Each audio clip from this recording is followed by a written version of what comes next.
how is it like growing up sa isang family na, ano yung mindset na tinuturo? Na family of entrepreneurs na hindi ka naging empleyado? Very interesting question. Oh. Pero kasi, iba nga ang upbringing pag puro negosyante kasama mo sa bahay, no? Ngayon ko lang na ano. Saka yung abundance mindset. Yan. Alam mo yun?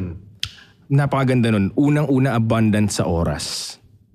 Okay. Napansin ko, just looking back, let's say pumunta ka sa bahay ng iba or narinig mo yung kwento about their parents, mga tropa mo, di ba? Parang madalas they're on a rush. Okay. Pag i-compare ko lang sa akin, parang in-rush lagi yung pagkakwento nila. Tapos parang laging scheduled ang lahat.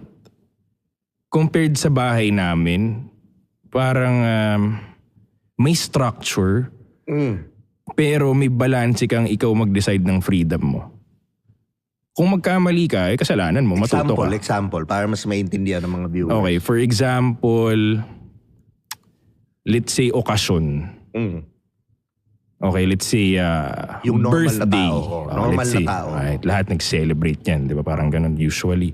Birthday. O pag birthday ng normal na tao, may checklist na kayo ng gagawin. Pakain ka sa school, bili ng cake, o ano, whatsoever. Sa amin, kung anong trip mo.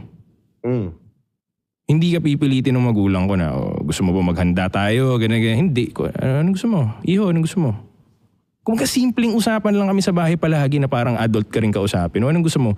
Parang gusto ko mag-swimming sa Zambales O siguro mga 6 years na birthday ko, paulit-ulit yun yung gusto ko. Wala silang pake. Okay. You know, parang may freedom. Pero kung mali ang gusto mo, i-correct ka nila on the spot. Yun naman ang nakita kong difference din na, ito yung masayang side, may freedom ka, di ba?